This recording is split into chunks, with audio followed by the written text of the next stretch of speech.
Shalom, shalom, bien-aimés dans le Seigneur, que la paix et la grâce du Seigneur soient avec vous. Amen. Aujourd'hui, je suis là pour nous parler à nous mères, à nous femmes. Alléluia. Notre Dieu est merveilleux. Et je crois qu'aujourd'hui, il va nous faire prendre conscience de nos erreurs. Alléluia. Bien-aimés dans le Seigneur, lorsque nous sommes femmes, nous sommes mères, nous sommes épouses, nous avons un fardeau. C'est nous qui devons mettre la paix, la joie dans la maison. Nous devons veiller à tout. Nous devons avoir l'œil partout. C'est vrai que l'homme est le chef de la femme, le chef de famille, mais la femme est le pilier de la maison. Alors nous n'avons pas droit à la distraction. Nous devons être éveillés. Nous devons veiller sur tout. Nous devons veiller sur nos enfants, sur nos époux aussi. Alléluia. Mais les enfants sont plus importants. Quel que soit l'âge de l'enfant, il a besoin de l'attention de sa mère. Alléluia. Donc, lorsqu'un enfant vient vers toi, essaye de l'écouter, même si tu es fatigué, ou tu lui dis, tout à l'heure, maman est fatiguée. Mais peut-être que la chose aussi est urgente. Donc, prenons le temps de l'écouter. Alléluia. Vous savez, Dieu nous a donné une arme qui est la prière. Mais j'aimerais dire ici que la prière n'exclut pas la vigilance. Souvent, nous prions, après nous allons dormir. On ne va pas regarder si les enfants sont vraiment dans leur chambre, si les enfants dorment, s'il n'y a pas un malaise. Non, on prie, on s'est dit on a prié, c'est bien, Dieu va faire le reste. Oui, Dieu va faire le reste, mais cela n'exclut pas la vigilance. Nous devons veiller sur nos enfants. C'est pas seulement dire j'ai prié et puis Dieu fera le reste. Voici ce que nous dit la parole de Dieu dans le livre de Matthieu 26, 41. Veillez et priez pour ne pas entrer en tentation. L'esprit est bien disposé, mais la chair est faible. Alléluia. Veillez et priez. Donc, on n'a pas seulement dit de prier, on a dit de veiller aussi. Beaucoup de choses peuvent se passer pendant que tu es en train de prier, les yeux fermés, la tête baissée. Tu ne sais pas ce qui peut se passer. Tu ne sais pas ce qui peut entrer dans ta maison. Donc, quand tu finis de prier, fais un tour dans ta maison. Je ne sais pas si tu étais dans ta chambre, mais tu vas voir dans la chambre des enfants ce qui se passe. Dans la cuisine, dans le salon, dans les toilettes, la salle de bain, on ne sait jamais. La parole de Dieu dit veillez. On n'a pas dit de prier tout simplement. Alléluia. Donc, femme, la prière c'est bien, mais être vigilante aussi, c'est très bien. 1 Pierre 5, 8 nous dit ceci. Soyez sobres, veillez, vous voyez.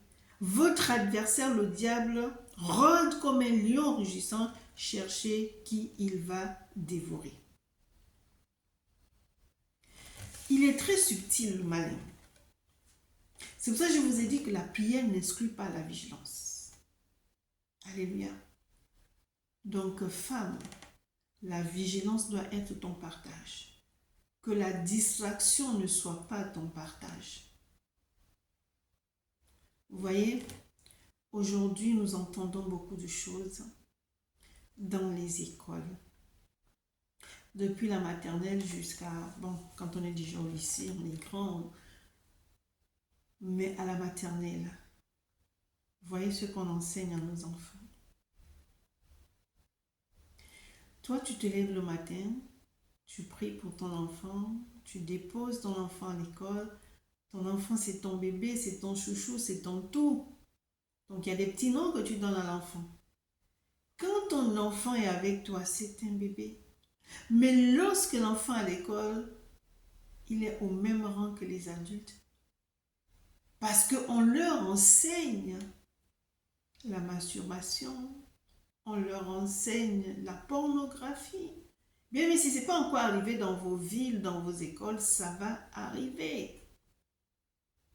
Priez c'est bien, mais soyons vigilants. Je m'explique. Lorsque les enfants reviennent de l'école, écoutez vos enfants. Regardez le comportement de vos enfants. Peut-être qu'ils ont subi quelque chose à l'école. Peut-être qu'ils ont été insultés. Peut-être qu'on leur a dit des paroles vraiment médisantes.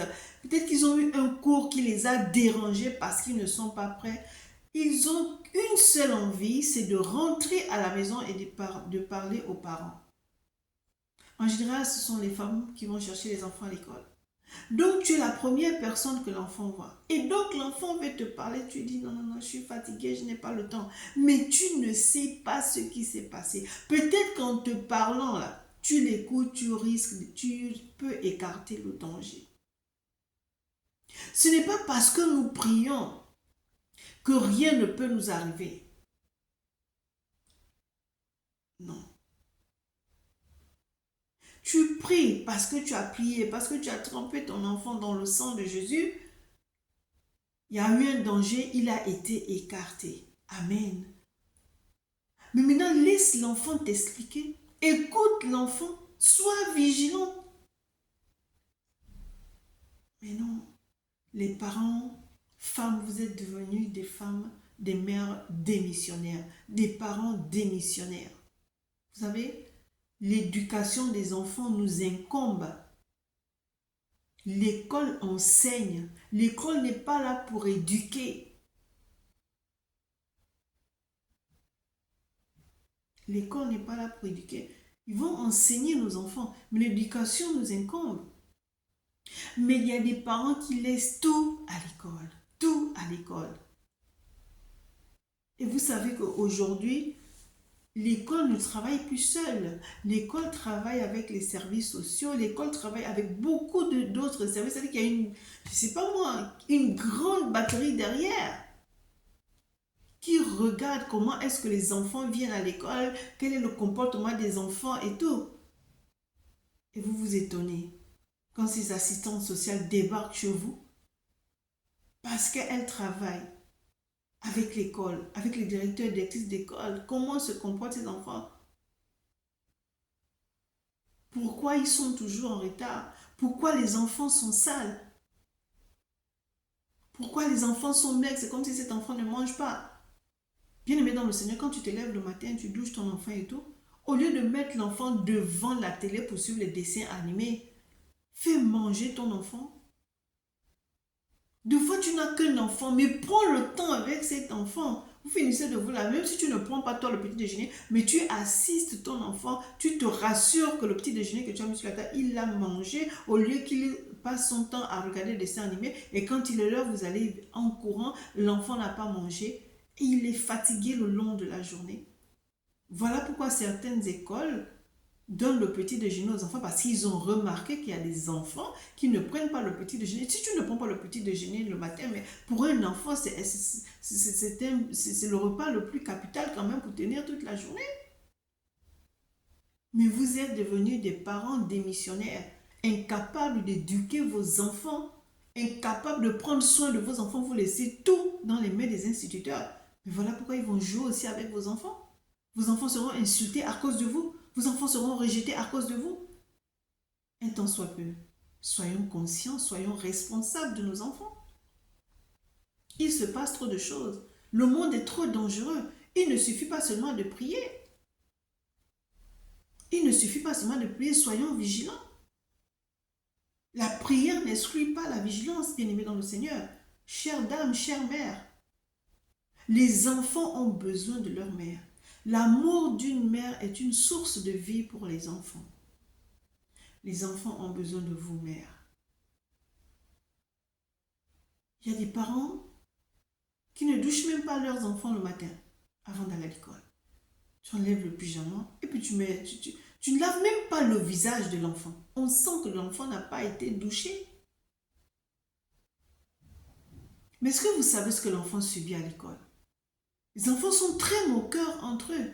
Mais on dirait que tu t'es pas lavé. Regarde, est-ce qu'il s'est lavé? Les autres se moquent de l'enfant. Comment voulez-vous que cet enfant passe sa journée?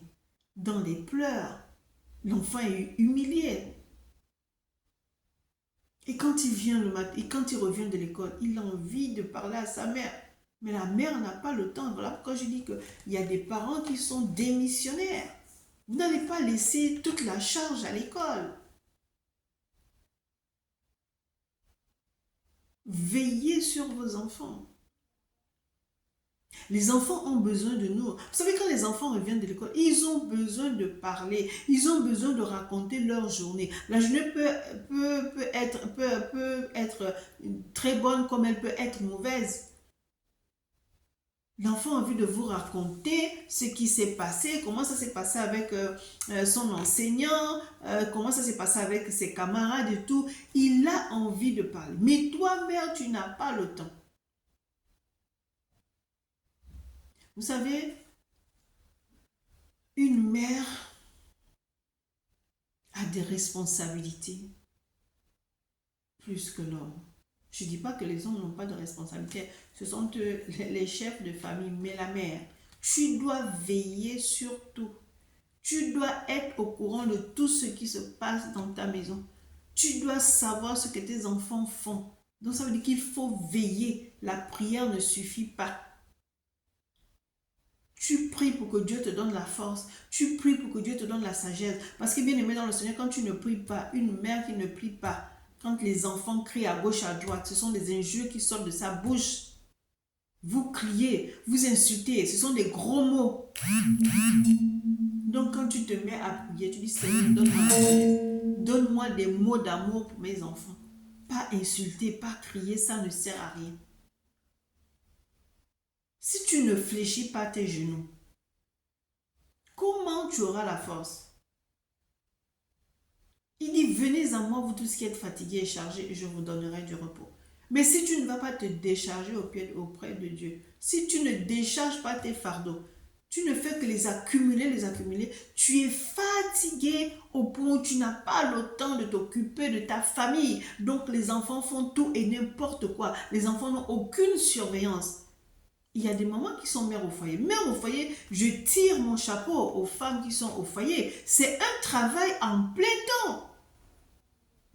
Et lorsque tu es dans la maison, tu n'arrêtes pas. Lorsque tu vas au travail, tu commences à 8h, tu finis à 18h, tu rentres. C'est-à-dire, tu fais ton travail et tu rentres. Tu as des heures bien déterminées de telle heure à telle heure. Mais quand tu es à la maison, c'est toute la journée. C'est vrai qu'il faut être organisé, mais il y a toujours quelque chose à faire. Tu vois quelque chose qui traîne, tu vas ranger. Il y a toujours quelque chose à faire. Donc, tu es à la maison. Quand tout le monde est sorti, il y a des parents qui n'ont pas de petits-enfants qui restent avec eux à la maison. Donc, tous les enfants sont à l'école. Tu rentres, peut-être, tu n'as pas assez dormi, mais tu te reposes un temps. Et puis après, tu commences à ranger ta maison. Mais tu dors toute la journée. La maison n'est pas rangée. Quand les enfants viennent, tu es plus énervé qu'autre chose parce que tu n'as pas eu le temps de ranger et tout. Donc, quand les enfants veulent te parler, tu n'as pas le temps. Femme, la réussite de ton enfant dépend de toi, du temps que tu lui donnes, de l'amour que tu lui donnes. Mais quand tu te désintéresses, tu es démissionnaire, tu t'attends à quoi? À quel résultat tu t'attends pour ton enfant? Il y a des enfants qui ont besoin de la compagnie de leur mère. Il y a des enfants qui sont indépendants, comme il y a des enfants qui ont envie que la maman soit toujours là. Alléluia.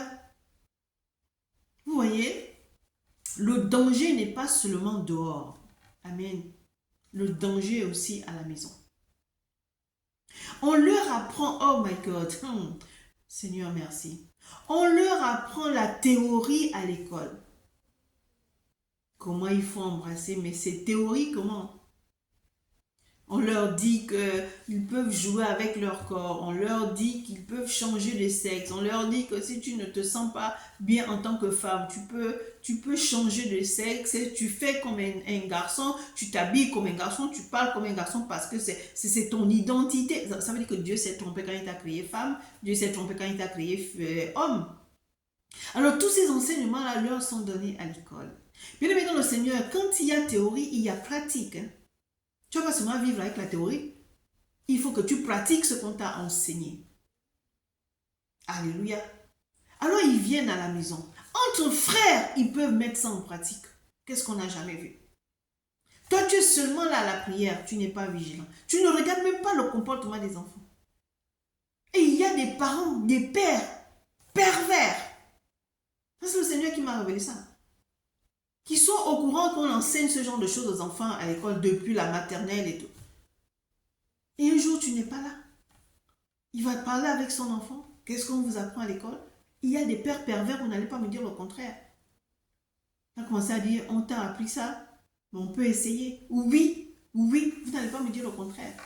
C'est pour ça que j'ai dit, femmes, soyez vigilants. Le danger n'est pas seulement dehors, le danger est aussi dans ta maison. Le danger est aussi dans ta maison.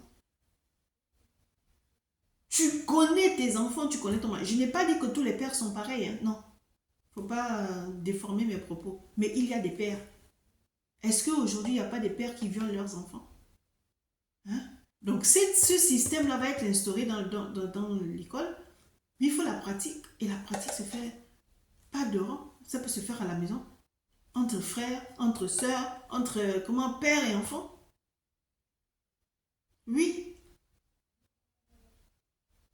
Vous savez, depuis 2018, je vois qu'on parle de ça, les enseignements qu'on va donner aux enfants. Et en 2018, voici ce que le Seigneur m'avait dit, qu'il y aura de l'inceste. Il y aura même des divisions dans les familles. Il y aura même des suicides. Il y aura des meurtres. Parce que les enfants vont appliquer ce qu'on leur apprend à l'école. Vous imaginez les voisins, vous avez des voisins et vos enfants sont dans la même école. Vous entendez bien, vous êtes des amis, les enfants de l'autre viennent chez toi, tes enfants vont chez l'autre, vous laissez les enfants. Vous savez ce que les enfants font? Les enfants vont parler de ça et vont essayer, vont mettre ça en pratique. Et toi, tu vas trouver ta fille avec le fils du voisin ou les deux garçons, les deux filles. Vous allez commencer à crier. Il y a des problèmes. C'est ton enfant qui a commencé. Non, c'est ton enfant. Voilà. Ça va créer des divisions. Ça risque d'aller en vrille. C'est très dangereux. Vous savez, cette histoire va entraîner beaucoup de choses. On prend ça aujourd'hui à la légère. On prend ça aujourd'hui à la légère, mais ça va créer des divisions, ça va créer des meurtres, mais des situations bizarres dans les familles. Priez, mais veillez. Veillez. Comment éviter? Mais il faut veiller, il faut être vigilant. Quand vous voyez que les enfants se comportent d'une manière bizarre, mais vous les faites asseoir et vous leur parlez, nous sommes quand même les parents. Nous sommes les parents. On ne peut plus gronder les enfants. Vous voyez, j'aimerais aussi nous interpeller. Ici en France, quand tu frappes trop ton enfant et tous les voisins se plaignent, on vient t'arracher l'enfant. Hein? Donc, j'aimerais dire aux gens, nous là, que tu sois africaine, tu sois européenne ou quoi, lorsque tu es dans ton étage là, et que tu entends un enfant pleurer parce que la mère, les parents sont en train de corriger, avant d'appeler les assistantes sociales, hein, viens d'abord voir ce qui se passe. Tu ne sais pas si la maman corrige tout simplement l'enfant, bien la maman est juste en train de crier, et de crier sur l'enfant et l'enfant pleure comme si on l'avait frappé. Toi, qu'est-ce que tu fais? Tu appelles. Tu ne sais pas ce qui se passe à la maison. Mais là, si vous avez constaté qu'il y a quelque chose qui ne va pas et tout, mais parlez d'abord à la personne avant d'aller appeler les assistants sociaux parce que bon, vous en avez marre des cris et tout. Un parent ne peut plus corriger son enfant. Ça veut dire que le parent maltraite l'enfant.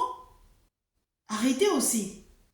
Moins de bruit dans un appartement, c'est fini, vous appelez, on voit les gendarmes débarquer. Pourquoi vous débarquez? Bon, les voisins nous ont appelés pour dire qu'ils ont entendu le bruit. Mais enfin... Donc arrêtez aussi cela. Vous ne savez pas. Un parent doit corriger son enfant. Est-ce que c'est interdit de corriger les enfants? Tu ne corriges pas tes enfants, on va dire tu ne les corriges pas. Tu corriges, on dit pourquoi tu corriges. À la fin, vous voulez quoi? Hein? C'est un parent qui a la responsabilité de son enfant.